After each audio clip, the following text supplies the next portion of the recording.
अगला अध्याय, बाणासुर की तपस्या और शिव द्वारा उसे वर प्राप्ति।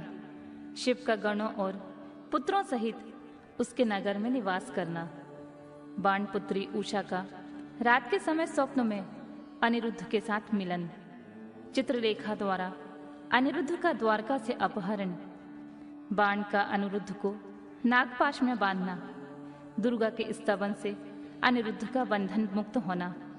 नारद द्वारा समाचार पाकर श्री कृष्ण की शोणितपुर पर चढ़ाई। शिव के साथ उनका घोर युद्ध। शिव की आज्ञा से श्री कृष्ण का उन्हें ब्रह्मणास्त्र से मोहित करके बाण की सेना का संहार करना।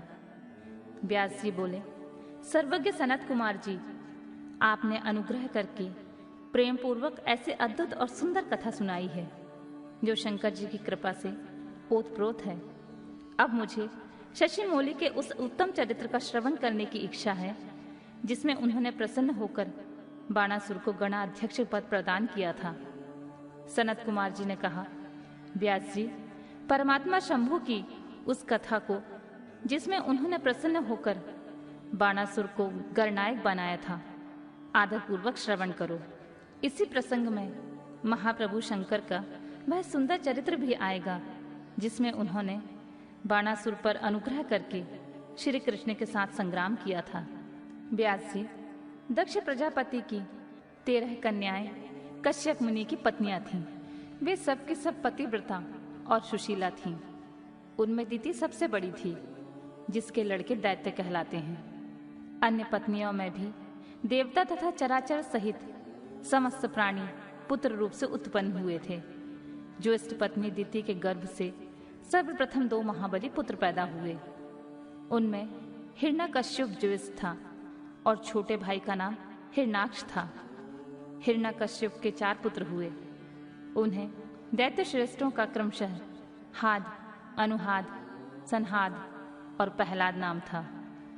उनमें प्रहलाद जितेंद्रिय और महान विष्णु भक्त हुए। उनका नाश करने के लिए कोई भी दैत्य समर्थ ना हो सका। प्रहलाद का पुत्र विरोचन हुआ। वह दानियों में सर्वश्रेष्ठ था। उसने विप्र रूप से याचना करने वाले इंद्र को अपना सिर ही दे डाला था। उसका पुत्र बलि हुआ। वह महादानी और शिव भक्त था। इसने 52 रूपधारी विष्णु को सारी पृथ्वी दान दे दी थी। बलि का औरस पुत्र वाण हुआ। वह शिव भक्त, मानी, उदार बुद्धिमान, सत्य प्रतिज्ञ और सहस्त्रों का दान करने वाला था। उस असुरराज ने पूर्व काल में त्रिलोकी को तथा त्रिलोकाधिपतियों को बलपूर्वक जीतकर शोणितपुर में अपनी राजधानी बनाया और वहीं रहकर राज्य करने लगा। उस समय देवगण शंकर की कृपा से उस शिव भक्त बाणासुर के किंकर के समान हो गए थे। उसके राज्य में देवताओं के अतिरिक्त और प्रजा दुखी नहीं थी। शत्रु धर्म का बर्ताव करने वाले देवता शत्रुतावश ही कष्ट झेल रहे थे। एक समय वह महासुर अपनी सहस्त्र भुजाओं से ताली बजाता हुआ तांडव नृत्य करके महेश्वर शिव को प्रसन्न करने की चेष्टा करने लगा। उसके उस नृत्य से भक्त वत्सल शंकर भगवान संतुष्ट हो गए। फिर उन्होंने परम प्रसन्न होकर उसकी ओर कृपा दृष्टि से देखा। भगवान शंकर तो संपूर्ण लोकों के स्वामी, शरणागत वत्सल और भक्त वांछा कल्पतरु ही ठहरे।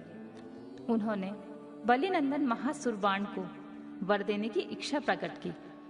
मुने, बलिनंदन महादैत्य बाण शिव भक्तों में श्रेष्ठ और परम बुद्धिमान था। उसने परमेश्वर शंकर को प्रणाम करके उनकी स्तुति की और कहा, प्रभु, आप मेरे रक्षक हो जाइए और पुत्रों तथा गणों सहित मेरे नगर के अध्यक्ष बनकर सर्वथा प्रीति का निर्वाह करते हुए मेरे पास ही निवास कीजिए। सनत कुमार जी कहते हैं, महर्षि, वह बलिपुत्र बाण निश्चय ही शिव जी की माया से मोह में पड़ गया था। इसलिए उसने मुक्ति प्रदान करने वाले दुराराध्य महेश्वर को पाकर भी ऐसा वर मांगा।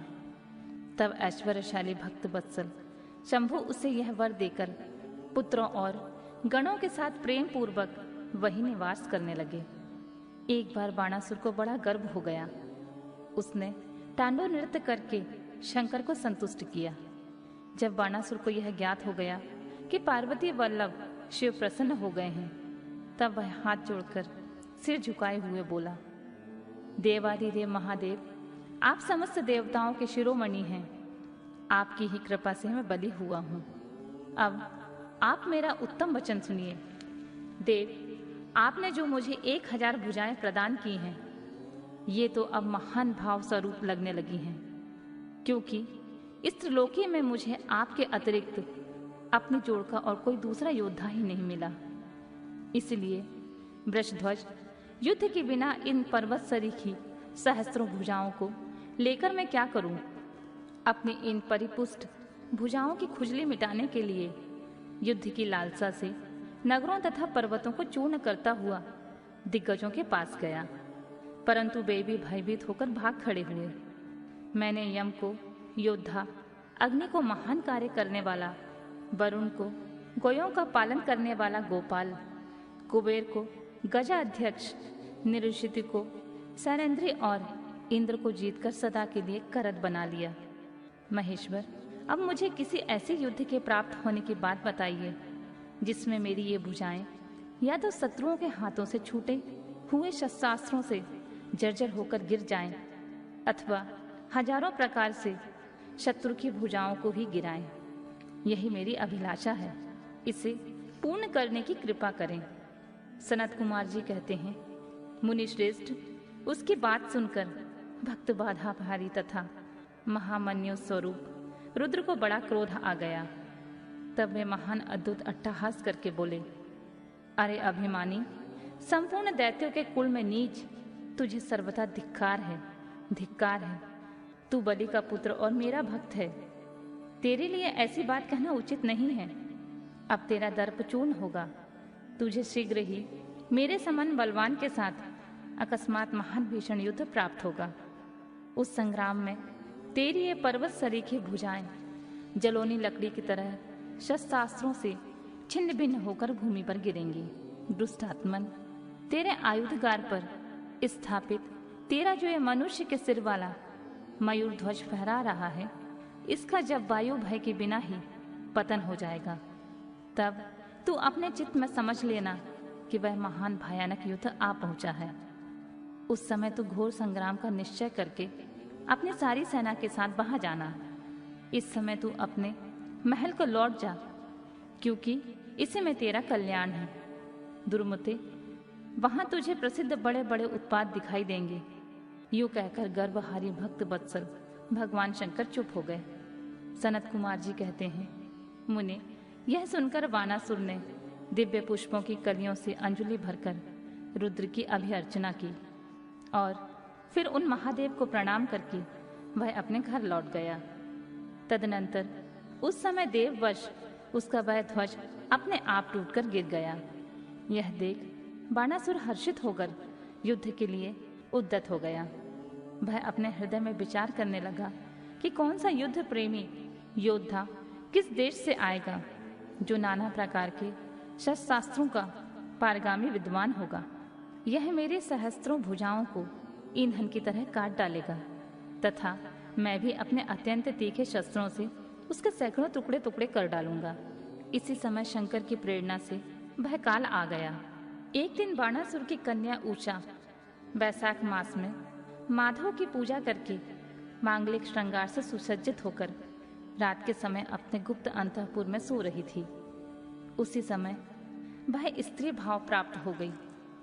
तब देवी पार्वती की शक्ति से उषा को स्वप्न में श्री कृष्ण के पौत्र अनिरुद्ध का मिलन प्राप्त हुआ। जागने पर वह व्याकुल हो गई और उसने अपनी सखी चित्रलेखा से स्वप्न में मिले हुए उस पुरुष को ला देने के लिए कहा। तब चित्रलेखा ने कहा, देवी, तुमने स्वप्न में जिस पुरुष को देखा है उसे भला मैं कैसे ला सकती हूँ, जबकि मैं उसे जानती ही नहीं। उसकी यूं कहने पर दैत्य कन्या उषा प्रेमाग्न होकर मरने पर उतारू हो गई। तब उस दिन उसकी उस सखी ने उसे बचाया। मुनि श्रेष्ठ, कुंभांड की पुत्री चित्रलेखा बड़ी बुद्धिमती थी।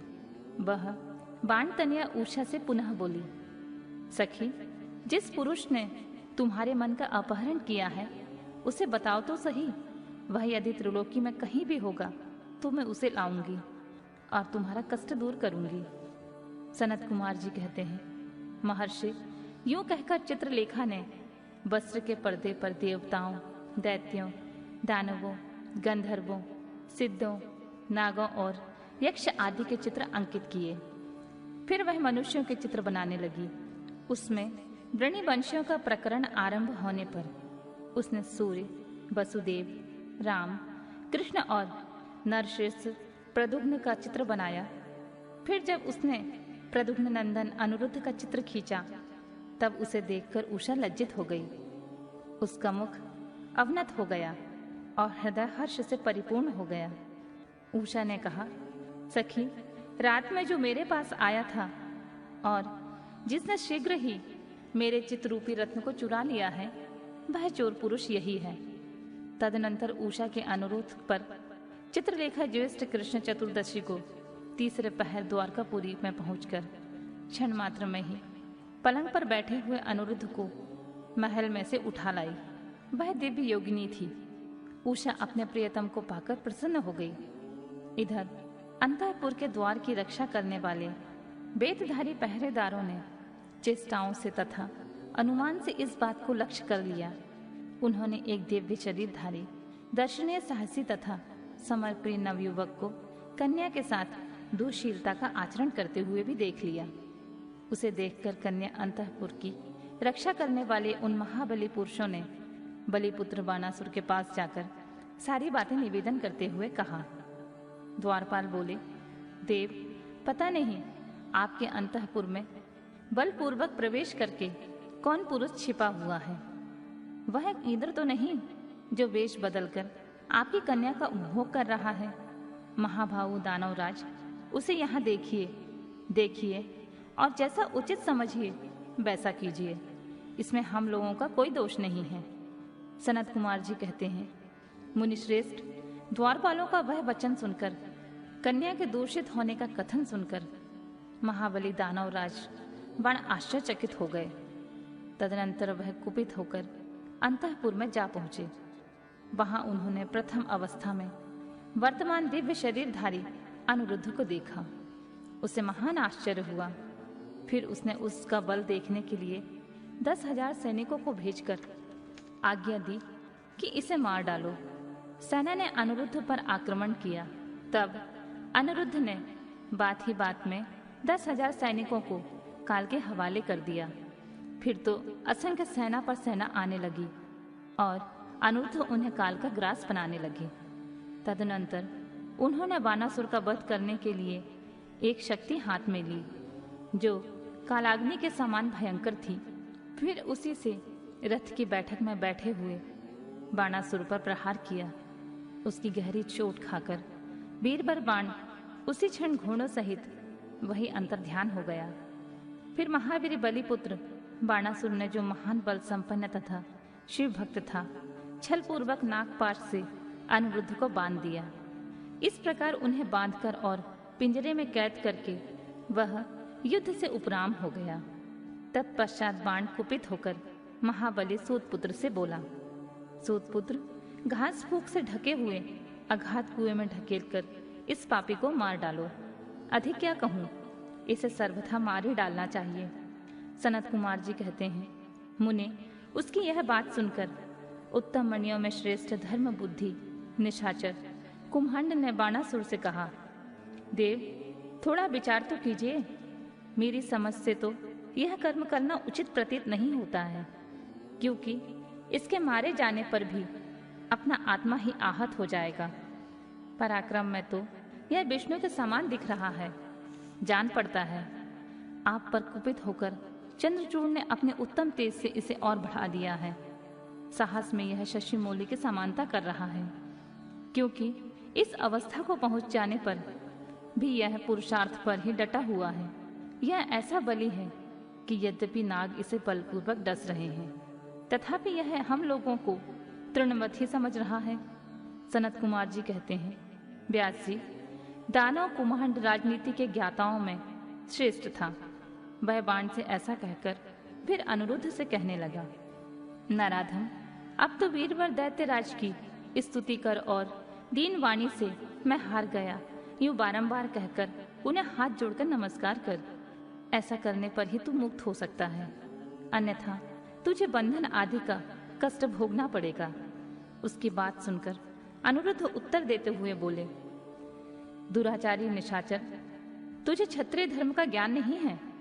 अरे, शूरवीर के लिए दीनता दिखाना और युद्ध से मुंह मोड़कर भागना मरण से भी बढ़कर कष्टदायक होता है। मेरे विचार से तो विरुद्ध आचरण कांटे की तरह चुभने वाला होता है। वीरमानी क्षत्रिय के लिए रणभूमि सदा सम्मुख लड़ते हुए मरना ही श्रेयस्कर होता है। भूमि पर पड़कर हाथ जोड़े हुए दीन की तरह मरना कदापि नहीं। सनत कुमार जी कहते हैं, मुने, इस प्रकार अनिरुद्ध ने बहुत सी वीरता की बातें कही, जिसे सुनकर बाणासुर को महान विस्मय हुआ और उसे क्रोध भी आया। उसी समय समस्त वीरों के अनिरुद्ध की ओर मंत्री कुम्हांड के सुनते सुनते बाणासुर के आश्वासनार्थ आकाशवाणी हुई। आकाशवाणी ने कहा, महाबली बाण, तुम बलि के पुत्र हो, अतः थोड़ा विचार तो करो। परम बुद्धिमान शिव भक्त, तुम्हारे लिए क्रोध करना उचित नहीं है। शिव समस्त प्राणियों के ईश्वर, कर्मों के साक्षी और परमेश्वर हैं। यह सारा चराचर जगत उन्हीं के अधीन है। वे ही सदा रजोगुण, सत्वगुण और तमोगुण का आश्रय लेकर ब्रह्मा, विष्णु और रुद्र रूप में लोगों की सृष्टि, भरण पोषण और संहार करते हैं। वे सबके अंतर्यामी, सर्वेश्वर, सबके प्रेरक, सर्वश्रेष्ठ, विकार रहित, अविनाशी, नित्य और मायाधीश होने पर भी निर्गुण हैं। बलि के श्रेष्ठ पुत्र, उनकी इच्छा से निर्बल को भी बलवान समझना चाहिए। महामते, मन में यूं विचार करके स्वस्थ हो जाओ। नाना प्रकार की लीलाओं के रचने से निपुण भक्त वत्सल भगवान शंकर गर्व को मिटा देने वाले हैं। वे इस समय तुम्हारे गर्व को चूर कर देंगे। सनत कुमार जी कहते हैं, महामुनि, इतना कहकर आकाशवाणी बंद हो गई। तब उनके वचन को मानकर बाणासुर ने अनिरुद्ध का वध करने का विचार छोड़ दिया। तदनंतर विषैले नाग के पाश से बंधे हुए अनिरुद्ध उसी क्षण दुर्गा का स्मरण करने लगे। अनिरुद्ध ने कहा, शरणागत वत्सले, आप सदा यश प्रदान करने वाली हैं। आपका रोष बड़ा उग्र होता है। देवी, मैं नागपाश में बंधा हुआ हूँ और नागों की विष ज्वाला से संतृप्त हो रहा हूँ, अतः आप शीघ्र पधारिए और मेरी रक्षा कीजिए। सनत कुमार जी कहते हैं, मुनीश्वर, जब अनिरुद्ध ने पिसे हुए काले कोयले के समान कृष्ण वर्ण वाली काली को इस प्रकार संतुष्ट किया, तब ज्येष्ठ कृष्ण चतुर्दशी की महारात्रि में वहां प्रकट हुई। उन्होंने उन सर्परूपी भयानक बाणों को भस्मसात करके अपने बलिष्ठ मुक्कों के आघात से उस नाग पंजर को विदीर्ण कर दिया। इस प्रकार दुर्गा ने अनिरुद्ध को बंधन मुक्त करके उन्हें पुनः अंतःपुर में पहुंचा दिया और स्वयं वही अंतर्ध्यान हो गई। इस प्रकार शिव के शक्ति स्वरूपा देवी की कृपा से अनिरुद्ध कष्ट से छूट गए। उनकी सारी व्यथा मिट गई और वे सुखी हो गए। तदनंतर प्रद्युम्न नंदन अनिरुद्ध शिव भक्ति के प्रताप से विजयी हो अपने प्रिया बाणतन्या को पाकर परम हर्षित हुए और अपनी प्रियतमा उस उषा के साथ पूर्ववत सुखपूर्वक विहार करने लगी। इधर पौत्र अनिरुद्ध के अदृश्य हो जाने तथा नारद जी के मुख से उसके बाणासुर के द्वारा नागपाश में बांधे जाने का समाचार सुनकर 12 अक्षौहिणी सेना के साथ प्रद्युम्न आदि वीरों को साथ में भगवान श्री कृष्ण ने शोणितपुर में चढ़ाई कर दी। उधर भगवान रुद्र भी अपने भक्त के पक्ष में सज धज कर आ डटे। फिर तो श्री कृष्ण और श्री शिव का भयानक युद्ध हुआ। दोनों ओर से ज्वर छोड़े गए।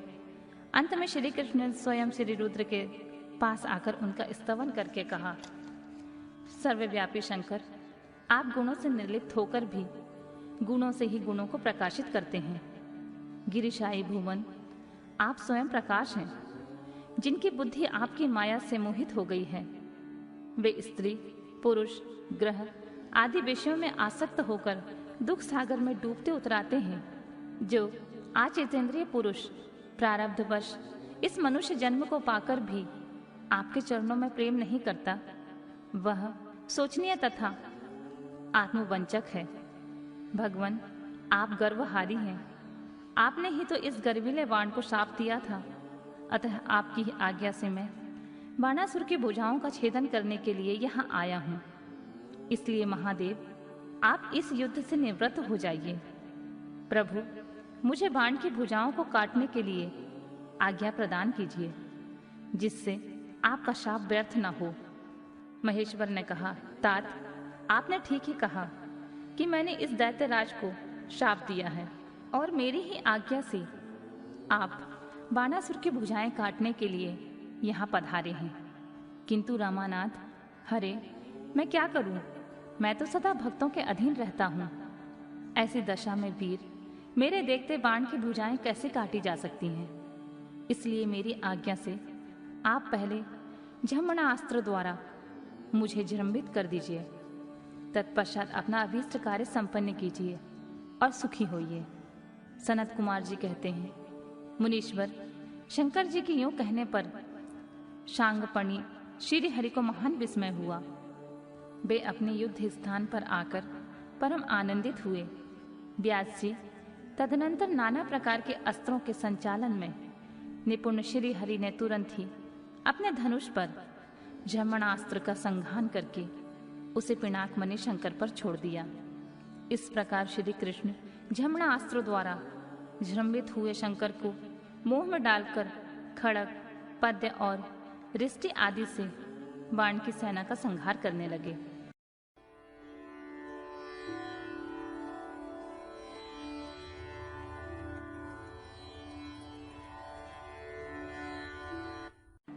श्री कृष्ण द्वारा बाण की भुजाओं का काटा जाना। सिर काटने के लिए उद्यत हुए श्री कृष्ण को शिव का रोकना और उन्हें समझाना।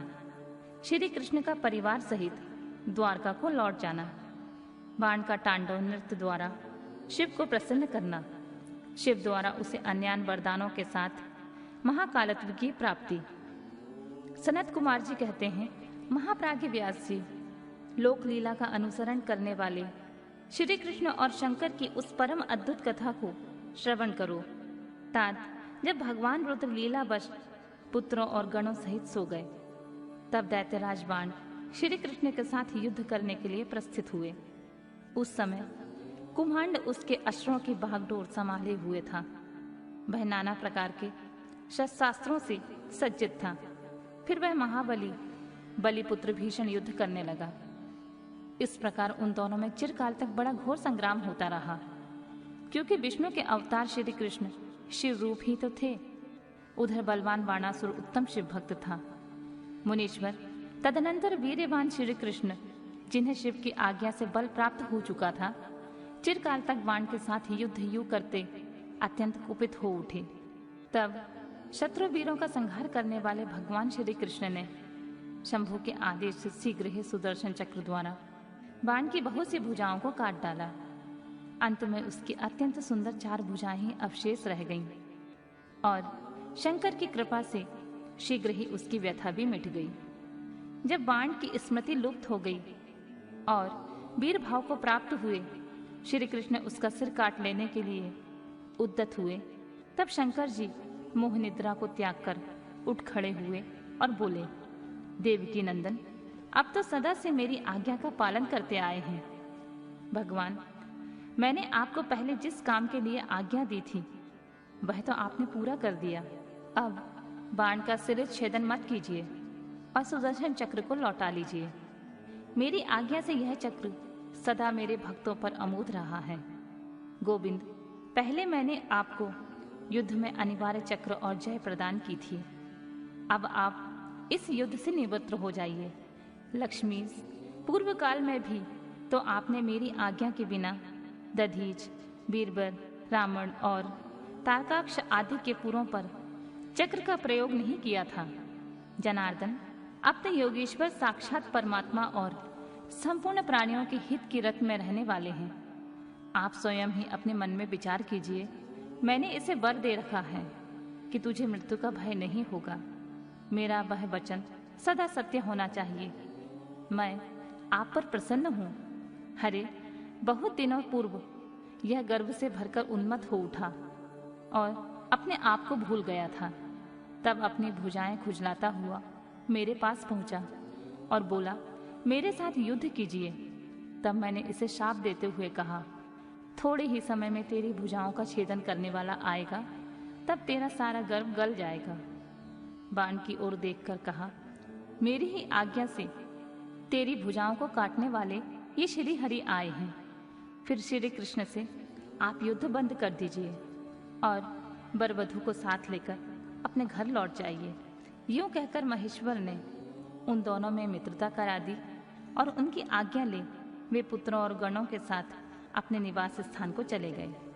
सनत कुमार जी कहते हैं, मुनि, शंभु का यह कथन सुनकर अक्षत शरीर वाले श्री कृष्ण ने सुदर्शन को लौटा लिया और विजय श्री से सुशोभित हो वे बानासुर के अंतःपुर में पधारे। वहां उन्होंने उषा सहित अनिरुद्ध को आश्वासन दिया और बाण द्वारा दिए गए अनेक प्रकार के रत्न समूहों को ग्रहण किया। उषा की सखी परम योगिनी चित्रलेखा को पाकर तो श्री कृष्ण को महान हर्ष हुआ। इस प्रकार शिव के आदेशानुसार जब उनका सारा कार्य पूर्ण हो गया, तब वे श्री हरि हृदय से शंकर को प्रणाम कर और बलिपुत्र बानासुर की आज्ञा ली परिवार सहित अपनी पुरी को लौट गए। द्वारका में पहुंचकर उन्होंने गरुड़ को विदा कर दिया। फिर हर्षपूर्वक मित्रों से मिले और स्वेच्छा अनुसार आचरण करने लगे।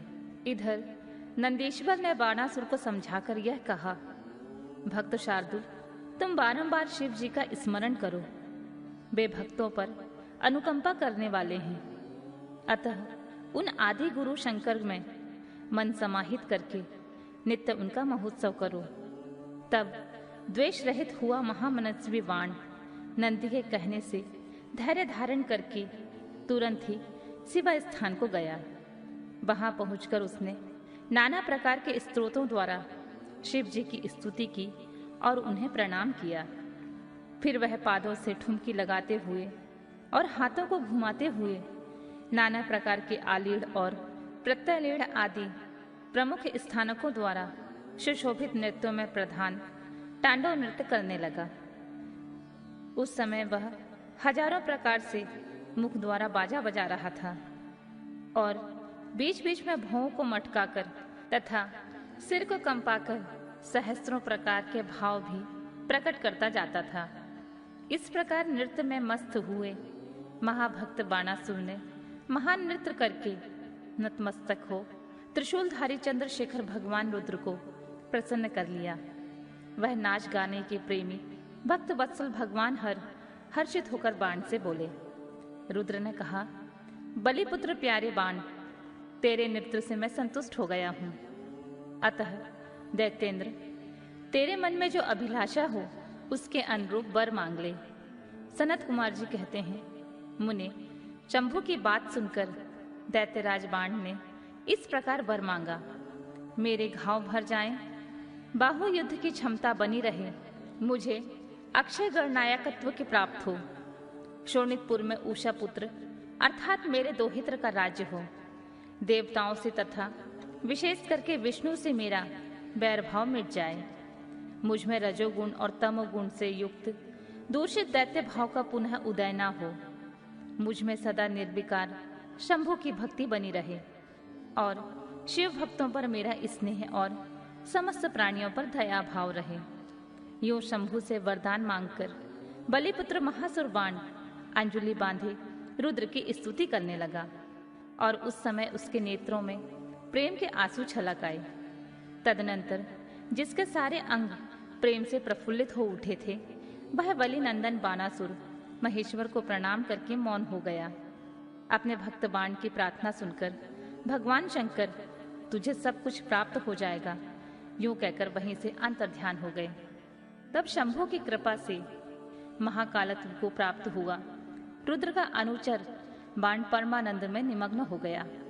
व्यास जी, इस प्रकार मैंने संपूर्ण भुवनों में नित्य क्रीड़ा करने वाले समस्त गुरुजनों के भी सदगुरु शूलपाणी भगवान शंकर का बाण विषयक चरित्र जो परमोत्तम है, कर्णप्रिय मधुर वचनों द्वारा तुमसे वर्णन कर दिया।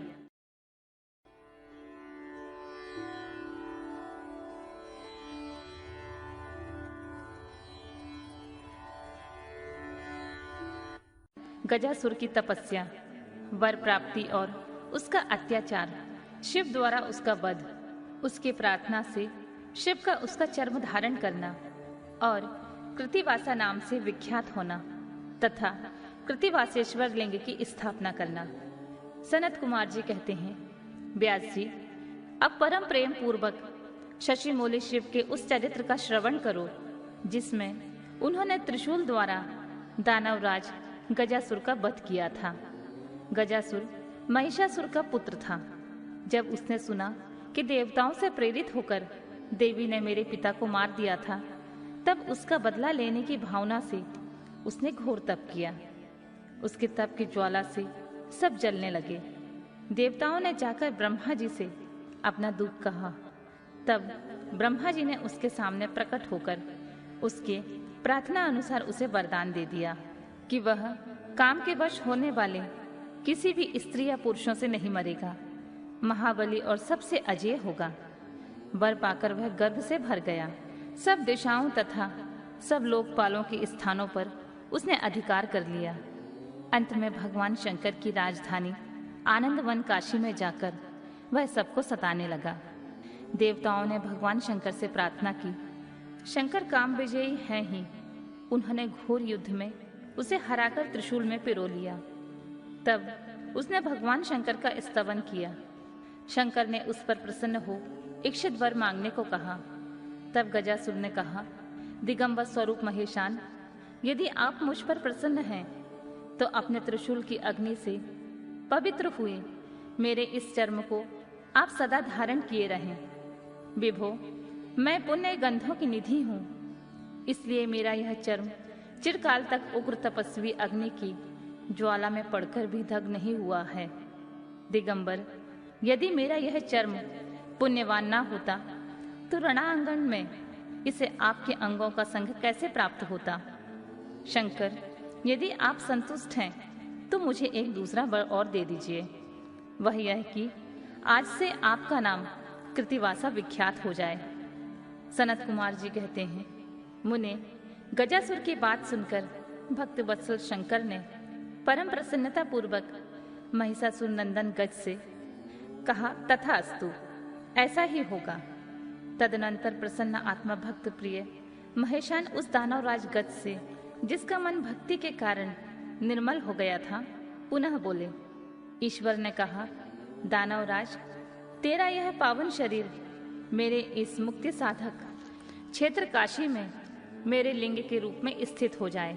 इसका नाम कृतिवासेश्वर होगा। यह समस्त प्राणियों के लिए मुक्तिदाता, महान पातकों का विनाशक, संपूर्ण लिंगों में शिरोमणि और मोक्षदायक होगा। यह कहकर देवेश्वर दिगंबर शिव ने गजासुर के उस विशाल चर्म को लेकर ओढ़ लिया। मुनीश्वर, उस दिन बहुत बड़ा उत्सव मनाया गया। काशी निवासी सारी जनता तथा प्रमथ गण हर्षमग्न हो गए। विष्णु और ब्रह्मा आदि देवताओं का मन हर्ष से परिपूर्ण हो गया। वे हाथ जोड़कर महेश्वर को नमस्कार करके उनकी स्तुति करने लगे।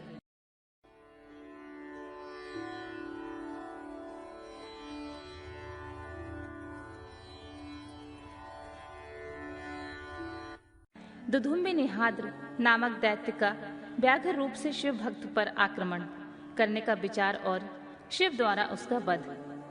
सनत कुमार जी कहते हैं, व्यास जी, अब मैं चंद्रमौली के उस चरित्र का वर्णन करूंगा जिसमें शंकर जी ने दुधुम्बी निहाद्र नामक दैत्य को मारा था। तुम सावधान होकर श्रवण करो। दिति पुत्र महाबली हिरण्याक्ष के विष्णु द्वारा मारे जाने पर दिति को बहुत दुख हुआ। तब देव शत्रु दुधुम्बी निहाद्र ने उनको आश्वासन देकर यह निश्चय किया कि देवताओं के बल ब्राह्मण हैं। ब्राह्मण नष्ट हो जाएंगे तो यज्ञ नहीं होंगे। यज्ञ न होने पर देवता आहार न पाने से निर्मल हो जाएंगे। तब मैं उन पर सहज विजय पालूंगा। यूं विचार करके वह ब्राह्मणों को मारने लगा। ब्राह्मणों का प्रधान स्थान वाराणसी है।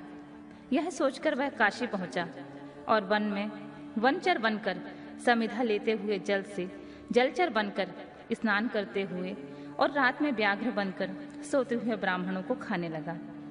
एक बार शिवरात्रि के अवसर पर एक भक्त अपनी पर्णशाला में देवादिदेव शंकर का पूजन करके ध्यानस्थ बैठा था। बलाभिमानी दैत्यराज दुधुम्बि निहाद ने व्याघ्र का रूप धारण करके उसे खा जाने का विचार किया, परंतु वह भक्त दृढ़ चित्त से शिव दर्शन की लालसा लेकर ध्यान में तल्लीन हो रहा था। इसके लिए पहले से ही मंत्र रूपी अस्त्र का विन्यास कर लिया था। इस कारण वह दैत्य उस पर आक्रमण करने में समर्थ न हो सका। इधर सर्वव्यापी भगवान शंभु को उस दुष्ट रूप वाले दैत्य का अभिप्राय पता लग गया। तब शंकर ने उसे मार डालने का विचार किया। इतने में जो ही उस दैत्य ने व्याघ्र रूप से उस भक्त को अपना ग्रास बनाना चाहा, त्यों ही जगत की रक्षा के लिए मणि स्वरूप तथा भक्त रक्षण में कुशल बुद्धि वाले त्रिलोचन भगवान शंकर वहां प्रकट हो गए और उसे बगल में दबोचकर उसके सिर पर वज्र से भी कठोर घूंसे से प्रहार किया। उस मुष्टि प्रहार से वह काक के दबोचने से वह व्याघ्र अत्यंत व्यथित हो गया और अपनी दहाड़ से पृथ्वी तथा आकाश को कंपाता हुआ मृत्यु का ग्रास बन गया। उस भयंकर शब्द को सुनकर तपस्वियों का हृदय कांप उठा। वे रात में ही उस शब्द का अनुसरण करते हुए उस स्थान पर जा पहुंचे। वहां परमेश्वर शिव को बगल में उस पापी को दबोचे हुए देखकर सब लोग उनके चरणों में पड़ गए और जय जयकार करते हुए उनकी स्तुति करने लगे। तदनंतर महेश्वर ने कहा, जो मनुष्य यहाँ आकर श्रद्धापूर्वक मेरे इस रूप का दर्शन करेगा, निसंदेह मैं उसके सारे उपद्रवों को नष्ट कर दूंगा। जो मानव मेरे इस चरित्र को सुनकर और हृदय में मेरे इस लिंग का स्मरण करके संग्राम में प्रवेश करेगा, उसे विजय अवश्य प्राप्त होगी। मुने, जो मनुष्य व्याघ्रेश्वर के प्रकट से संबंध रखने वाले इस परमोत्तम चरित्र को सुनेगा अथवा दूसरों को सुनाएगा, पढ़ेगा या पढ़ाएगा, वह अपनी समस्त मनोवांछित वस्तुओं को प्राप्त कर लेगा और अंत में संपूर्ण दुखों से रहित मोक्ष का भागी होगा। शिव लीला संबंधी अमृतमय अक्षरों से परिपूर्ण यह अनुपम आख्यान स्वर्ग, यश और आयु का देने वाला तथा पुत्र पौत्र की वृद्धि करने वाला है।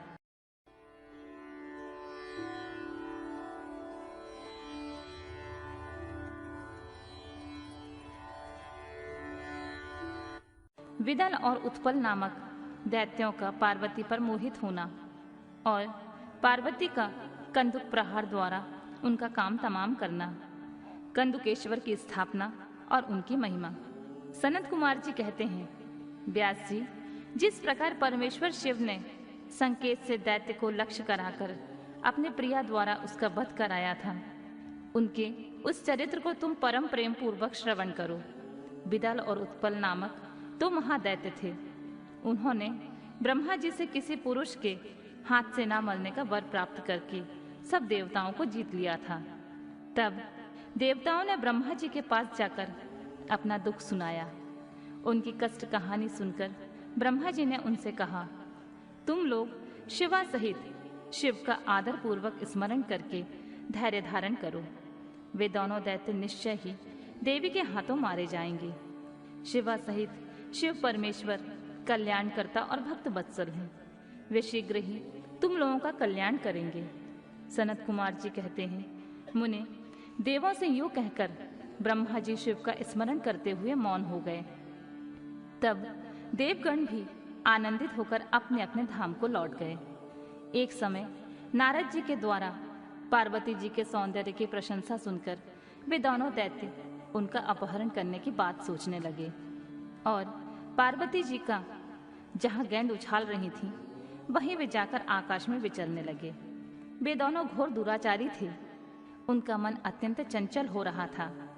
वे गणों का रूप धारण करके अंबिका के निकट आए। तब दुष्टों का संहार करने वाले शिव ने अवहेलना पूर्वक उनकी ओर देखा और नेत्रों से प्रकट हुई चंचलता का कारण तुरंत उन्हें पहचान लिया। फिर तो सर्वस्वरूप महादेव ने दुर्गति नाशिनी दुर्गा को कटाक्ष द्वारा सूचित कर दिया कि ये दोनों दैत्य हैं, गण नहीं है तात। तब पार्वती अपने स्वामी महाकेतु की परमेश्वर शंकर के उस नेत्र संकेत को समझ गई। तदनंतर सर्वज्ञ शिव की अर्धांगिनी पार्वती ने उस संकेत को समझकर उसी गेंद से एक साथ ही उन दोनों पर चोट किया। तब महादेवी की गेंद से आहत होकर वे दोनों महाबली दुष्ट दैत्य चक्कर काटते हुए उसी प्रकार भूतल पर गिर पड़े जैसे वायु के झोंके से चंचल होकर दो पके हुए ताड़ के फल अपनी डंठल से टूटकर गिर पड़ते हैं, अथवा जैसे वज्र के आघात से महागिरी के दो शिखर ढह जाते हैं। इस प्रकार अकार्य करने के लिए उद्यत उन दोनों महादैत्यों को धाराशाही करके वह गैन लिंग रूप में परिणित हो गया। समस्त दुष्टों का निवारण करने वाला वह लिंग कंदकेश्वर के नाम से विख्यात हुआ और ज्येष्ठेश्वर के समीप स्थित हो गया। काशी में स्थित कंदकेश्वर लिंग दुष्टों का विनाशक, भोग मोक्ष प्रदाता और सर्वदा सत्पुरुषों की समस्त कामनाओं को पूर्ण करने वाला है। जो मनुष्य इस अनुपम आख्यान को हर्षपूर्वक सुनता है, सुनाता है अथवा पढ़ता है, उसे भय का दुख कहाँ। वह इस लोक में नाना प्रकार के संपूर्ण उत्तमोत्तम सुखों को भोग कर अंत में देव दुर्लभ दिव्य गति को प्राप्त कर लेता है। ब्रह्मा जी कहते हैं, मुनि सत्तम, मैंने तुमसे रुद्र संहिता के अंतर्गत इस युद्ध खंड का वर्णन कर दिया है। यह खंड संपूर्ण मनोरथों का फल प्रदान करने वाला है। इस प्रकार मैंने पूरी की पूरी रुद्र संहिता का वर्णन कर दिया। यह शिव जी को सदा परम प्रिय है और भुक्ति मुक्ति रूप फल प्रदान करने वाली है। सूत जी कहते हैं, इस प्रकार शिवानुगामी ब्रह्मपुत्र नारद शंकर के उत्तम यश को तथा शिव सतनाम को सुनकर कृतार्थ हो गए। यूं मैंने संपूर्ण चरित्रों में प्रधान तथा कल्याणकारक यह ब्रह्मा और नारद का संवाद पूर्ण रूप से कह दिया। अब तुम्हारी और क्या सुनने की इच्छा है। रुद्र संहिता का युद्धखंड संपूर्ण। रुद्र संहिता समाप्त।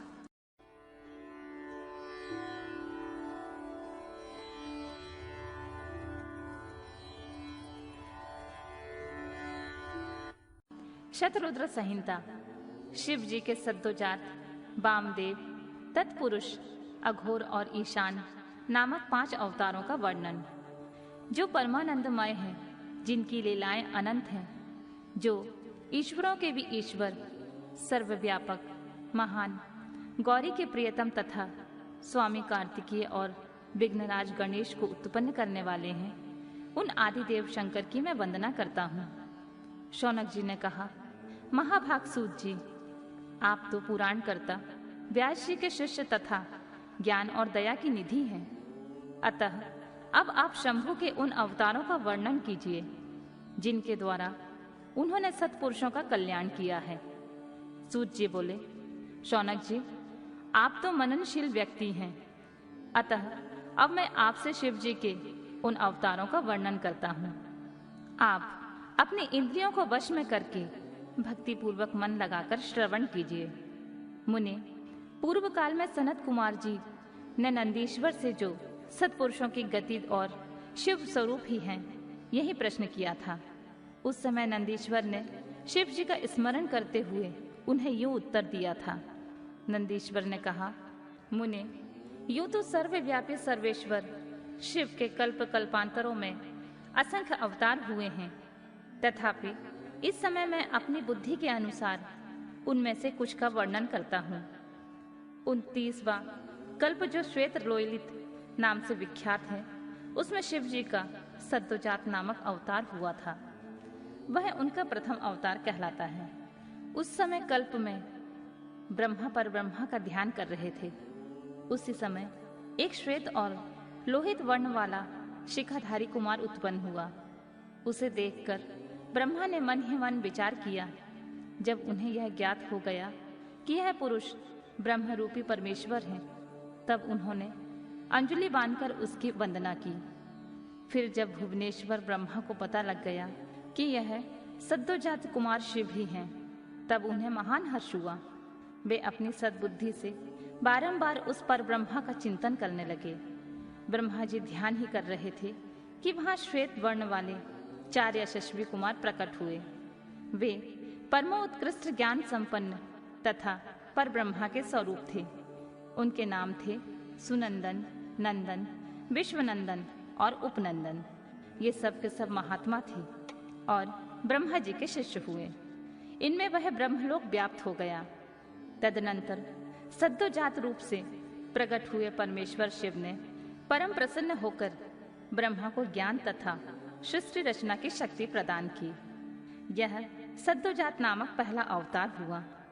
तदनंतर रक्त नाम से 20वां कल्प आया। उस कल्प में ब्रह्मा जी ने रक्तवर्ण का शरीर धारण किया था। जिस समय ब्रह्मा जी पुत्र की कामना से ध्यान कर रहे थे, उसी समय उनमें एक पुत्र प्रकट हुआ। उसके शरीर पर लाल रंग की माला और लाल रंग के ही वस्त्र शोभा पा रहे थे। उसके नेत्र भी लाल थे और आभूषण भी लाल रंग के ही धारण किए हुए था। उस महान आत्मबल से संपन्न कुमार को देखकर ब्रह्मा जी ध्यानस्थ हो गए। तब उन्हें ज्ञात हो गया कि वामदेव शिव हैं। तब उन्होंने हाथ जोड़कर उस कुमार को प्रणाम किया। तत्पश्चात उनके बिरजा, विवाह, विशोक और विश्वभावन नाम के 4 पुत्र उत्पन्न हुए, जो सभी लाल वस्त्र धारण किए हुए थे। तब वामदेव रूपधारी परमेश्वर शंभु ने प्रसन्न होकर ब्रह्मा जी को ज्ञान तथा सृष्टि रचना की शक्ति प्रदान की। यह वामदेव का दूसरा अवतार हुआ। इसके बाद 21वां कल्प आया, जो पीतवासा नाम से कहा जाता था। उस कल्प में महाभाग ब्रह्मा पीत वस्त्रधारी हुए। जब वे पुत्र की कामना से ध्यान कर रहे थे, उसी समय उनसे एक महातेजस्वी कुमार उत्पन्न हुआ। उस प्रौढ़ कुमार की भुजाएं विशाल थीं और उसके शरीर पर पीतांबर झलमला रहा था। उस ध्यानमग्न बालक को देखकर ब्रह्मा जी ने अपने बुद्धि के बल से उसे तत्पुरुष शिव समझा। तब उन्होंने ध्यान युक्त चित्त से संपूर्ण लोकों द्वारा नमस्कृत महादेवी शांकरी गायत्री का जप करके उन्हें नमस्कार किया। इससे महादेव जी प्रसन्न हो गए। तत्पश्चात उनके पार्श्व भाग से पीत वस्त्रधारी दिव्य कुमार प्रकट हुए। वे सब के सब योग मार्ग के प्रवर्तक हुए। यह तत्पुरुष नामक तीसरा अवतार हुआ। तत्पश्चात स्वयंभू ब्रह्मा के उस पीत वर्ण नामक कल्प के बीत जाने पर पुनः दूसरा कल्प प्रवृत्त हुआ। उसका नाम शिव था। जब एकार्णव की दशा में 1 सहस्र दिव्य वर्ष बीत गए, तब ब्रह्मा जी प्रजाओं की सृष्टि करने की इच्छा से दुखी हो विचार करने लगे। उस समय उन महातेजस्वी ब्रह्मा के समक्ष एक कुमार उत्पन्न हुआ। उस महापराक्रमी बालक के शरीर का रंग काला था। वह अपने तेज से उद्दीप्त हो रहा था तथा काला वस्त्र, काली पगड़ी और काला यज्ञोपवीत धारण किए हुए था। उसका मुकुट भी काला था और स्नान के पश्चात अनुलेपन चंदन भी काले रंग का ही था। उन भयंकर पराक्रमी महामनस्वी देव देवेश्वर अलौकिक कृष्ण पिंगल वर्ण वाले अघोर को देखकर ब्रह्मा जी ने उनकी वंदना की। तत्पश्चात ब्रह्मा जी उन भक्त वत्सल अविनाशी अघोर को ब्रह्मरूप समझकर इष्ट वचनों द्वारा उनकी स्तुति करने लगे। तब उनके पार्श्व भाग से कृष्ण वर्ण वाले तथा काले रंग का अनुलेपन धारण किए हुए 4 महामनस्वी कुमार उत्पन्न हुए। वे सब के सब परम तेजस्वी, अव्यक्त नामा और शिवसरी के रूप वाले थे। उनके नाम थे कृष्ण, कृष्णशिख, कृष्णास और कृष्णकंठधक। इस प्रकार उत्पन्न होकर इन महात्माओं ने ब्रह्मा जी के सृष्टि रचना के निमित्त महान अद्भुत घोर नामक योग का प्रचार किया। यह अघोर नामक चौथा अवतार हुआ। मुनीश्वर, तदनंतर ब्रह्मा जी का दूसरा कल्प प्रारंभ हुआ। वह परम अद्भुत था और विश्व रूप के नाम से विख्यात हुआ। उस कल्प में जब ब्रह्मा जी पुत्र की कामना से मन ही मन शिव जी का ध्यान कर रहे थे, उसी समय महान सिंहनाद करने वाली विश्व रूपा सरस्वती प्रकट हुई तथा उसी प्रकार परमेश्वर भगवान ईशान प्रादुर्भूत हुए, जिनका वर्ण शुद्ध स्फटिक के समान उज्जवल था। और जो समस्त आभूषणों से विभूषित थे। उन अजन्मा, सर्वव्यापी, सर्वार्थयामी और सब कुछ प्रदान करने वाले, सर्वस्वरूप सुंदर रूप वाले तथा अरूप ईशान को देखकर ब्रह्मा जी ने उन्हें प्रणाम किया। तब शक्ति सहित विभु ईशान ने भी ब्रह्मा को सन्मार्ग का उपदेश देकर 4 सुंदर बालकों की कल्पना की। उन उत्पन्न हुए शिशुओं का नाम था जटी, मुंडी, शिखंडी और अर्धमुंड। वे योगानुसार सब धर्म का पालन करके योगागति को प्राप्त हो गए। यह ईशान नाम का 5वां अवतार हुआ। सर्वज्ञ सनत कुमार जी, इस प्रकार मैंने जगत की हित कामना से सद्योजात आदि अवतारों का प्राकट्य संक्षेप में समझाया। उनका वह सारा लोक हितकारी व्यवहार यथार्थ स्वरूप से ब्रह्मांड में वर्तमान है। महेश्वर की ईशान, पुरुष, घोर, वामदेव और ब्रह्मा, ये 5 मूर्तियां विशेष रूप से प्रसिद्ध हैं। इनमें ईशान, जो शिव स्वरूप तथा सबसे बड़ा है, पहला कहा जाता है। वह साक्षात प्रकृति का भोक्ता क्षेत्रस्व निवास करता है। शिव जी का दूसरा स्वरूप तत्पुरुष नाम से विख्यात है। वह गुणों के आश्रय रूप तथा भोग्य सर्वज्ञ में अधिष्ठित है।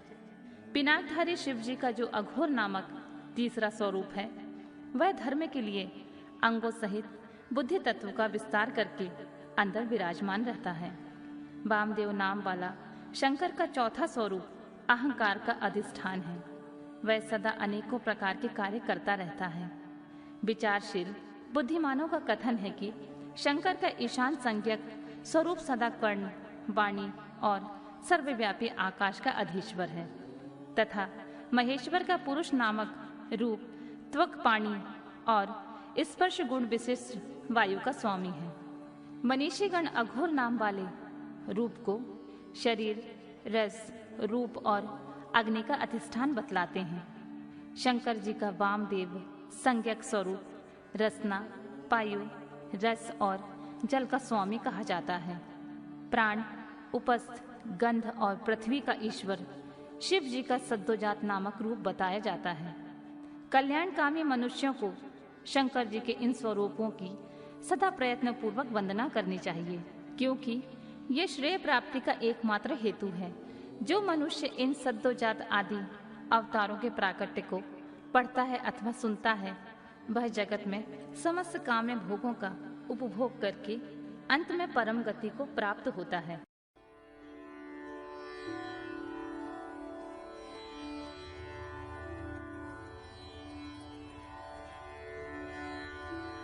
शिव जी की अष्टमूर्तियों का तथा अर्धनारीश्वर रूप का सविस्तार वर्णन।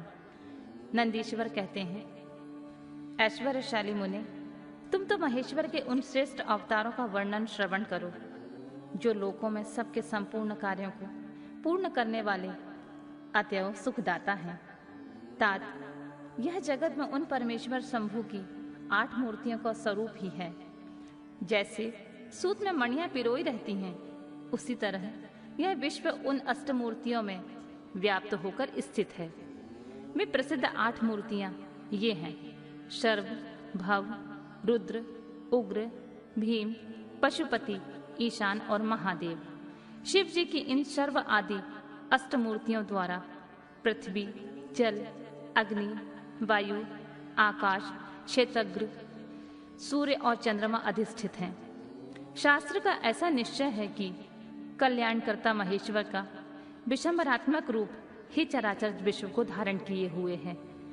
परमात्मा शिव का सलिलात्मक रूप जो समस्त जगत को जीवन प्रदान करने वाला है, भव नाम से कहा जाता है, जो जगत के बाहर भीतर वर्तमान है और स्वयं ही विश्व का भरण पोषण करता तथा स्पंदित होता है। उग्र रूपधारी प्रभु के उस रूप को सत्पुरुष उग्र कहते हैं। महादेव का जो सबको अवकाश देने वाला सर्वव्यापी आकाशात्मक रूप है, उसे भीम कहते हैं। वह भूत वृंद का भेदक है। जो रूप समस्त आत्माओं का अधिष्ठान, संपूर्ण क्षेत्रों में निवास करने वाला है और जीवों के भव पाश का छेदक है, उसे पशुपति का रूप समझना चाहिए। महेश्वर का संपूर्ण जगत को प्रकाशित करने वाला जो सूर्य नामक रूप है, उसे ईशान कहते हैं। वह तू लोक में भ्रमण करता है, अमृतमयी रश्मियों वाला, जो चंद्रमा संपूर्ण विश्व को आनंदित करता है। शिव का वह रूप महादेव नाम से पुकारा जाता है। आत्मा परमात्मा शिव का 8वां रूप है। यह मूर्ति अन्य मूर्तियों की व्यापिका है, इसलिए सारा विश्व शिवमय है। जिस प्रकार वृक्ष के मूल को सींचने से उनकी शाखाएं पुष्पित हो जाती हैं, उसी तरह शिव का पूजन करने से शिव स्वरूप विश्व परिपुष्ट होता है। जैसे इस लोक में पुत्र पौत्र आदि को प्रसन्न देखकर पिता हर्षित होता है, उसी तरह विश्व को भली भांति हर्षित देखकर शंकर को आनंद मिलता है। इसलिए यदि कोई भी देहधारी को कष्ट देता है तो निसंदेह मानो उसने अष्टमूर्ति शिव का ही अनिष्ट किया है। सनत कुमार जी, इस प्रकार भगवान शिव अपनी अष्टमूर्तियों द्वारा समस्त विश्व को अधिष्ठित करके विराजमान हैं। अतः तुम पूर्ण भक्ति भाव से उन परम कारण रुद्र का भजन करो। प्रिय सनत कुमार जी, अब तुम शिव जी के अनुपम अर्धनारीश्वर रूप का वर्णन सुनो। महाप्राज्ञ, वह रूप ब्रह्मा की कामनाओं को पूर्ण करने वाला है। सृष्टि की आदि में जब सृष्टिकर्ता ब्रह्मा द्वारा रची हुई सारी प्रजाएं विस्तार को नहीं प्राप्त हुई, तब ब्रह्मा उस दुख से दुखी होकर चिंताकुल हो गए। उसी समय यूं आकाशवाणी हुई, ब्राह्मण, अब मैथुनी सृष्टि की रचना करो। उस व्योम वाणी को सुनकर ब्रह्मा ने मैथुनी सृष्टि उत्पन्न करने का विचार किया, परंतु इससे पहले नारियों का कुल ईशान से प्रकट ही नहीं हुआ था। इसीलिए पतियोनि ब्रह्मा मैथुनी सृष्टि रचने में समर्थ न हो सके। तब वे यूं विचार करके कि शंभु की कृपा के बिना मैथुनी प्रजा उत्पन्न नहीं हो सकती, तब करने को उद्यत हुए। उस समय ब्रह्मा पराशक्ति शिवा सहित परमेश्वर शिव का प्रेम पूर्वक हृदय में ध्यान करके घोर तप करने लगे। तदनंतर तपोनुष्ठान में लगे हुए ब्रह्मा के उस तीव्र तप से थोड़े ही समय में शिव जी प्रसन्न हो गए। तब वे कष्टहारी शंकर पूर्ण सच्चिदानंद की कामदा मूर्ति में प्रविष्ट होकर अर्धनारीश्वर के रूप से ब्रह्मा के निकट प्रकट हो गए। उन देवादिदेव शंकर को पराशक्ति शिवा के साथ आया देखकर ब्रह्मा जी ने दंड की भांति भूमि पर लेटकर उन्हें प्रणाम किया और फिर वे हाथ जोड़कर उनकी स्तुति करने लगे। तब विश्वकर्ता देवादिदेव महादेव महेश्वर परम प्रसन्न होकर ब्रह्मा जी से मेघ किसी गंभीर वाणी में बोले। ईश्वर ने कहा, महाभागवत्स, मेरे प्यारे पुत्र पितामह, मुझे तुम्हारा सारा मनोरथ पूर्णतः ज्ञात हो गया है। तुमने जो इस समय प्रजाओं की वृद्धि के लिए घोर तप किया है, तुम्हारे उस तप से मैं प्रसन्न हो गया हूँ और तुम्हें तुम्हारा अभीष्ट प्रदान करूंगा। यूं स्वभाव से ही मधुर तथा परम उदार वचन कहकर शिव जी ने अपने शरीर के अर्धभाग से शिवा देवी को पृथक कर दिया। तब शिव से पृथक होकर प्रकट हुई उन परमा शक्ति को देखकर ब्रह्मा विनम्र भाव से प्रणाम करके उनसे प्रार्थना करने लगे। ब्रह्मा जी ने कहा, शिवे, सृष्टि के प्रारंभ में तुम्हारे पति देवादिदेव परमात्मा शंभु ने मेरी सृष्टि की थी और मेरे द्वारा सारी प्रजाओं की रचना की थी। शिवे, तब मैंने देवता आदि समस्त प्रजाओं की मानसिक सृष्टि की थी, परंतु बारंबार रचना करने पर भी उनकी वृद्धि नहीं हो रही है।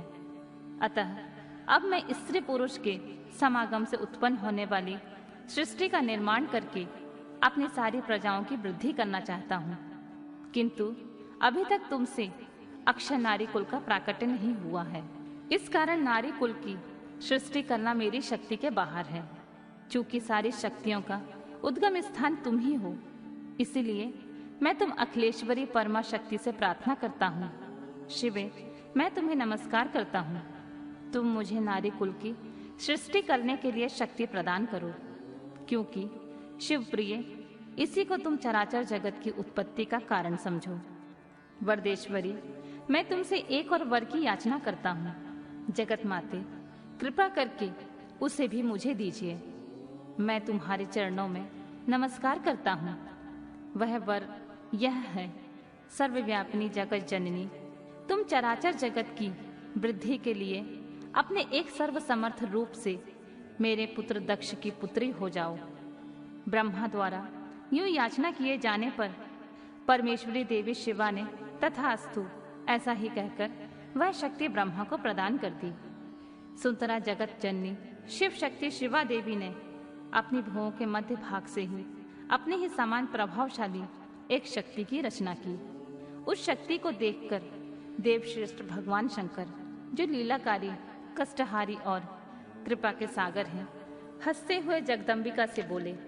शिव ने कहा, देवी, परमेष्ठी ब्रह्मा ने तपस्या द्वारा तुम्हारी आराधना की है, अतः अब तुम उन पर प्रसन्न हो जाओ और उनका सारा मनोरथ पूर्ण करो। तब शिवा देवी ने परमेश्वर शिव की उस आज्ञा को सिर झुकाकर ग्रहण किया और ब्रह्मा के कथानुसार दक्ष की पुत्री होना स्वीकार कर लिया। मुनि, इस प्रकार शिवा देवी ब्रह्मा को अनुपम शक्ति प्रदान करके शंभु के शरीर में प्रविष्ट हो गईं। तत्पश्चात भगवान शंकर भी तुरंत ही अंतर ध्यान हो गए। तभी से इस लोक में स्त्री भाग की कल्पना हुई और मैथुनी सृष्टि चल पड़ी। इससे ब्रह्मा को महान आनंद प्राप्त हुआ। तात, इस प्रकार मैंने तुमसे शिव जी के महान अनुपम अर्धनारीश्वर रूप का वर्णन कर दिया है। यह सत्पुरुषों के लिए मंगलदायक है।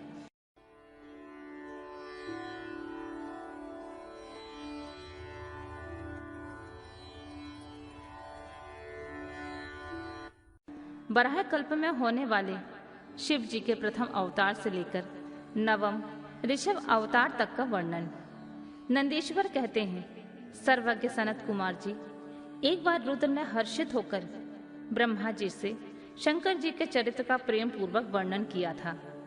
वह चरित्र सदा परम सुखदायक था, उसे तुम श्रवण करो।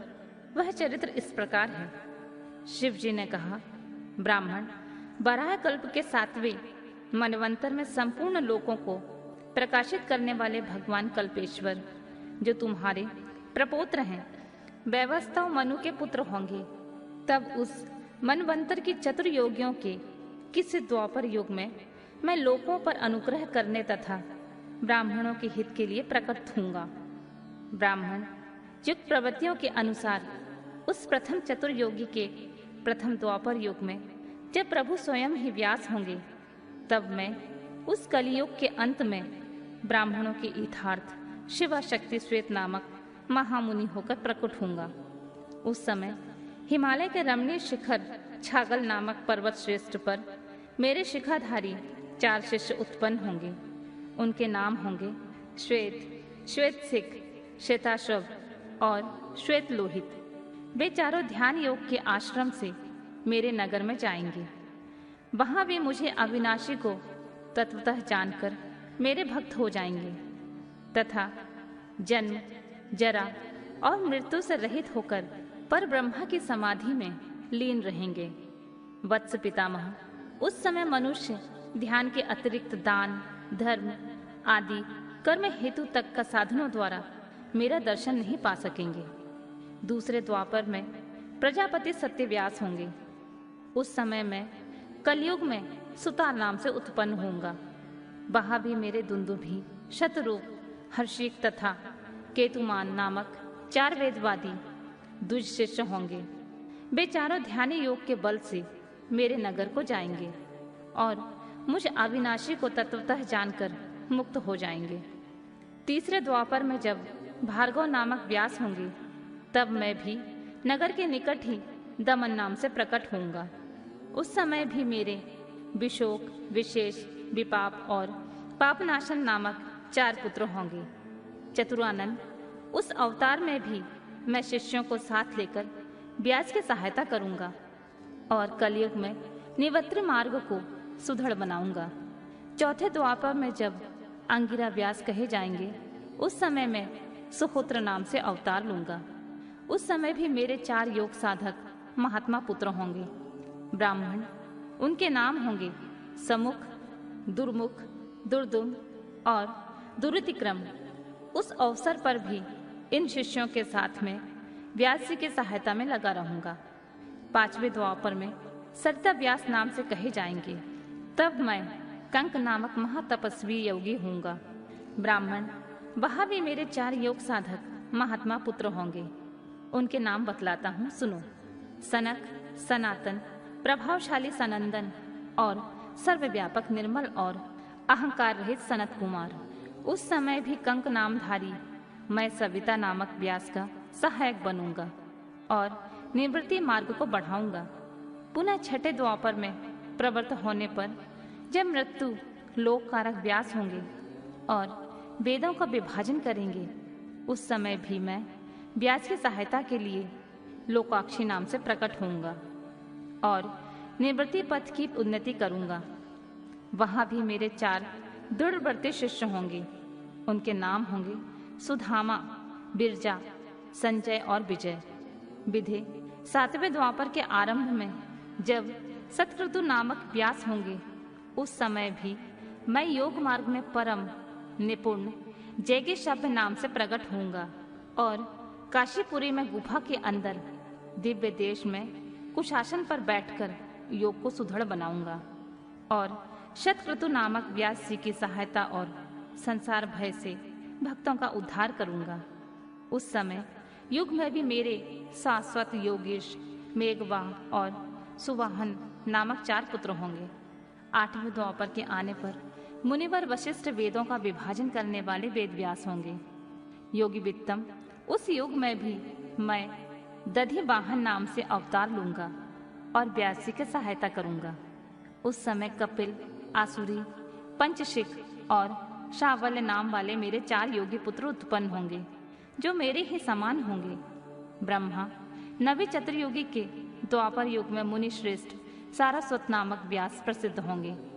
उन व्यास के निवृत्ति मार्ग की वृद्धि के लिए ध्यान करने पर मैं ऋषभ नाम से अवतार लूंगा। उस समय पराशर, गर्ग, भार्गव तथा गिरीश नाम के 4 महायोगी मेरे शिष्य होंगे। प्रजापति, उनके सहयोग से मैं योग मार्ग को सुदृढ़ बनाऊंगा। समुनि, इस प्रकार का व्यास का सहायक बनूंगा। ब्राह्मण, उसी रूप में मैं बहुत से दुखी भक्तों पर दया करके उनका भवसागर से उद्धार करूंगा। मेरा यह ऋषभ नामक अवतार योग मार्ग का प्रवर्तक, सारस्वत व्यास के मन को संतोष देने वाला और नाना प्रकार से रक्षा करने वाला होगा। उस अवतार में मैं भैत्रायु नामक राजकुमार को, जो विष दोष से मर जाने के कारण पिता द्वारा त्याग दिया जाएगा, उसे जीवन प्रदान करूंगा। तदनंतर उस राजपुत्र की आयु के 16वें वर्ष में ऋषभ ऋषि, जो मेरे ही अंश हैं, उसके घर पधारेंगे। प्रजापति, उस राजकुमार द्वारा पूजित होने पर वे सदूपधारी कृपालु मुनि उसे राजधर्म का उपदेश करेंगे। तत्पश्चात वे दीन वत्सल मुनि हर्षित चित्त से उसे दिव्य कवच, शंख और संपूर्ण शत्रुओं का विनाश करने वाला एक चमकीला खड़ग प्रदान करेंगे।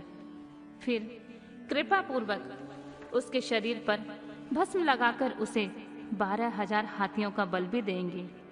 यूं माता सहित भद्रायु को भली भांति आश्वासन देकर तथा उन दोनों द्वारा पूजित हो प्रभावशाली ऋषभ मुनि स्वेच्छा अनुसार चले जाएंगे।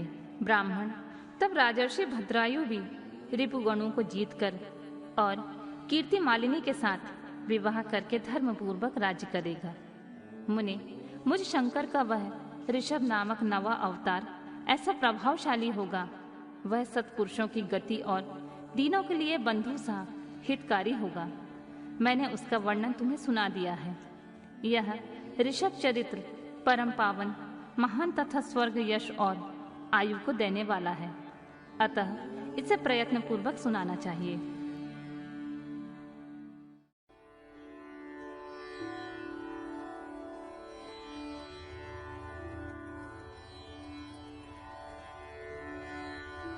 अगला अध्याय शिव जी द्वारा 10वें से लेकर 28वें योगेश्वर अवतारों का वर्णन।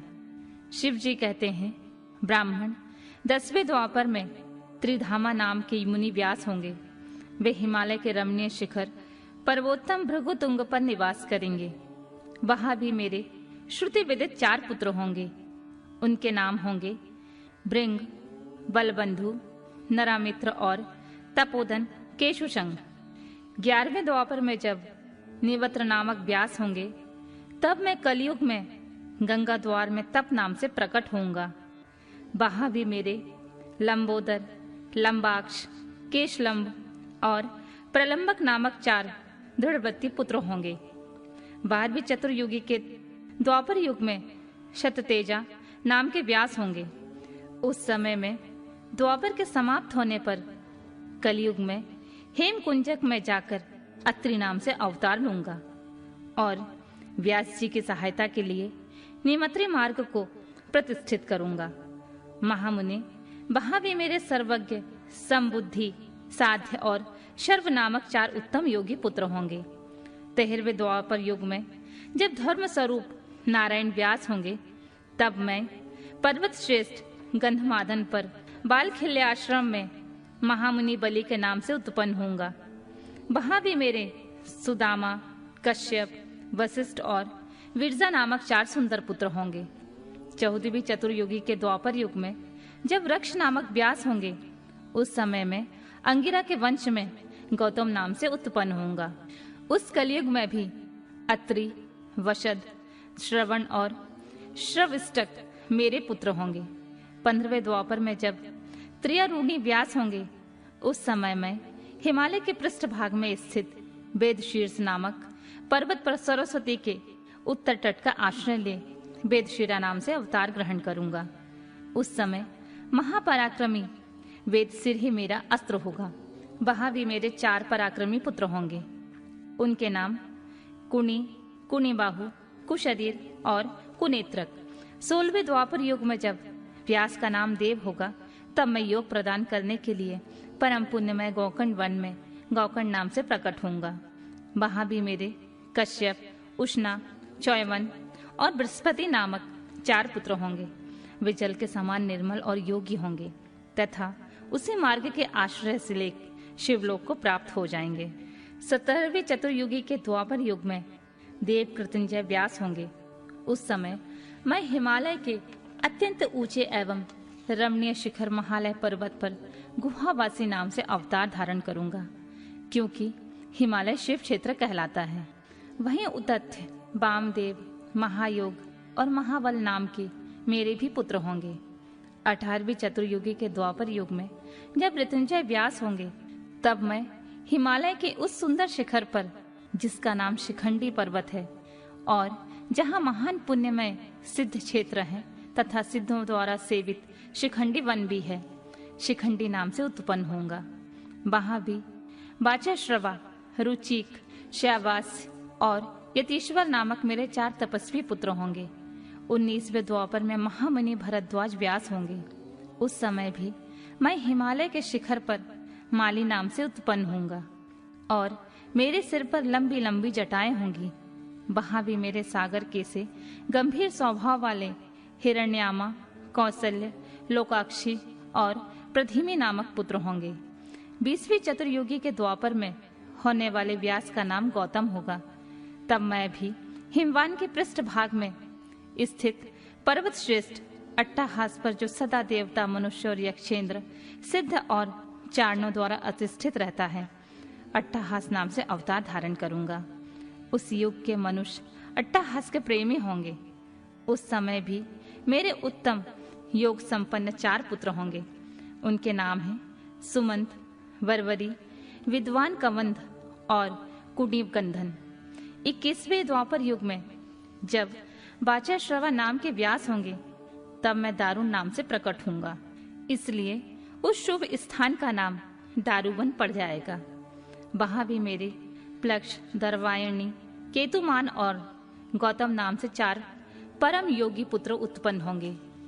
22वीं चतुर्युग के द्वापर में जब सुषमायण नाम के व्यास होंगे, तब मैं भी वाराणसीपुरी में लांगली भीष्म नामक महामुनि के रूप में अवतरित होऊंगा। उस समय में इंद्र सहित समस्त देवता मुझ हलायुधारी शिव का दर्शन करेंगे।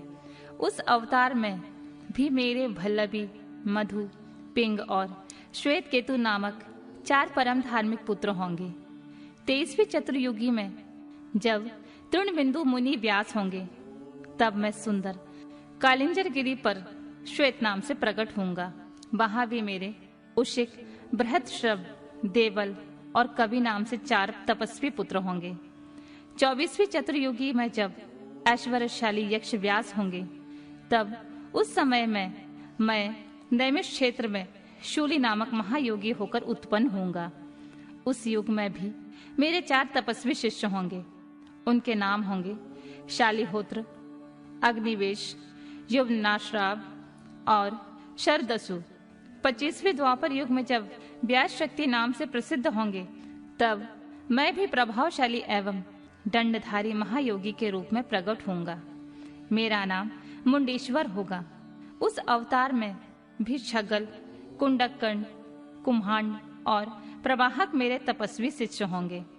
26वें द्वापर युग में जब व्यास का नाम पराशर होगा, तब मैं भद्रवट नामक नगर में सहिष्णु नाम से अवतार लूंगा। उस समय भी उलूक, विद्युत, शंभुक और आश्रलायन नाम वाले 4 तपस्वी शिष्य होंगे। 27वें द्वापर में जब जातुकर्ण व्यास होंगे, तब मैं भी प्रभा सतीर्थ में सोम शर्मा नाम से प्रकट होऊंगा। वहां भी अक्षपाद, कुमार, उलूक और वत्स नाम से प्रसिद्ध मेरे 4 तपस्वी शिष्य होंगे। 28वें द्वापर में जब भगवान श्री हरि पराशर के पुत्र रूप में द्वैपायन नामक व्यास होंगे, तब पुरुषोत्तम श्री कृष्ण अपने छठे अंश से वसुदेव के श्रेष्ठ पुत्र के रूप में उत्पन्न होकर वासुदेव कहलाएंगे। उसी समय योगात्मा मैं भी लोगों को आश्चर्य में डालने के लिए योग माया के प्रभाव से ब्रह्मचारी का शरीर धारण करके प्रकट होऊंगा।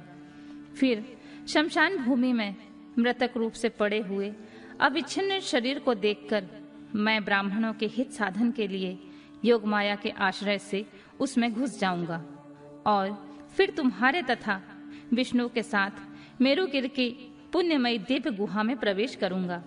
ब्राह्मण, वहां मेरा नाम लकुली होगा। इस प्रकार मेरा यह काया अवतार उत्कृष्ट सिद्ध क्षेत्र कहलाएगा और जब तक पृथ्वी कायम रहेगी, तब तक लोक में परम विख्यात रहेगा। उस अवतार में भी 4 मेरे तपस्वी शिष्य होंगे। उनके नाम कुशिक, गर्ग, मित्र और पौरुष्य होंगे।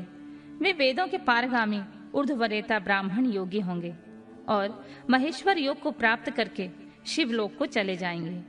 उत्तम व्रत का पालन करने वाले मुनियों, इस प्रकार परमात्मा शिव ने वैवस्वतः मनवंतर के सभी चतुर्योगियों के योगेश्वर अवतारों का सम्यक रूप से वर्णन किया है। विभो 28 व्यास क्रमशः एक एक करके प्रत्येक द्वापर युग में होंगे और योगेश अवतार प्रत्येक कलयुग के प्रारंभ में। प्रत्येक योगेश अवतार के साथ उनके 4 अविनाशी शिष्य भी होंगे, जो महान शिव भक्त और योग मार्ग की वृद्धि करने वाले होंगे। इन पशुपति के शिष्यों के शरीर पर भस्म रमी रहेगी, ललाट त्रिपुंड से सुशोभित रहेगा और रुद्राक्ष की माला ही इनका आभूषण होगा। ये सभी शिष्य धर्मपरायण, वेद वेदांग के पारगामी विद्वान और सदा बाहर भीतर से लिंगार्चन में तत्पर रहने वाले होंगे। ये शिव जी में भक्ति रखकर योग पूर्वक ध्यान में निष्ठा रखने वाले और जितेंद्रिय होंगे। विद्वानों ने इनकी संख्या 112 बतलाई है। इस प्रकार मैंने 28 युगों के क्रम से मनु से लेकर कृष्ण अवतार पर्यंत सभी अवतारों के लक्षणों का वर्णन कर लिया है। जब श्रुति समूह का वेदांत के रूप में प्रयोग होगा, तब उस समय कल्प में कृष्ण द्वैपायन व्यास होंगे। यूं महेश्वर ने ब्रह्मा जी पर अनुग्रह करके योगेश्वर अवतारों का वर्णन किया और फिर वे देवेश्वर उनकी ओर दृष्टिपात करके वहीं अंतर ध्यान हो गए।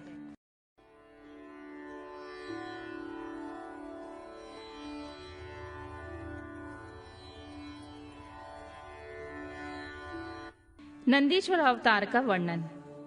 यहाँ तक 42 अवतारों का वर्णन किया गया है। अब नंदीश्वर अवतार का वर्णन किया जा रहा है। सनत कुमार जी ने पूछा, प्रभु, आप महादेव के अंश से उत्पन्न होकर पीछे शिव जी को कैसे प्राप्त हुए थे?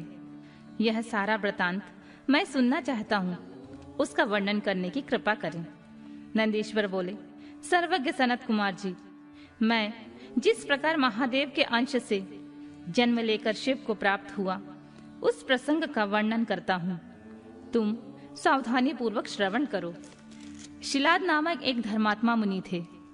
पितरों के आदेश से उन्होंने अयोनिज सुव्रत मृत्युहीन पुत्र की प्राप्ति के लिए तप करके देवेश्वर इंद्र को प्रसन्न किया, परंतु देवराज इंद्र ने ऐसा पुत्र प्रदान करने में अपने को असमर्थ बताकर सर्वेश्वर महाशक्ति संपन्न महादेव की आराधना करने का उपदेश दिया।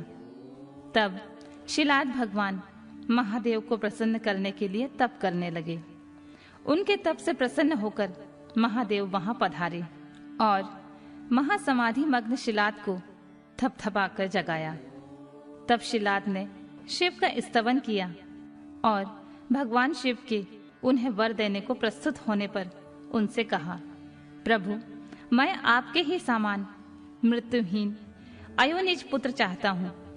तब शिव जी प्रसन्न होकर मुनि से बोले, तपोधन विप्र, पूर्व काल में ब्रह्मा ने, मुनियों ने तथा बड़े बड़े देवताओं ने मेरे अवतार धारण करने के लिए तपस्या द्वारा मेरी आराधना की थी।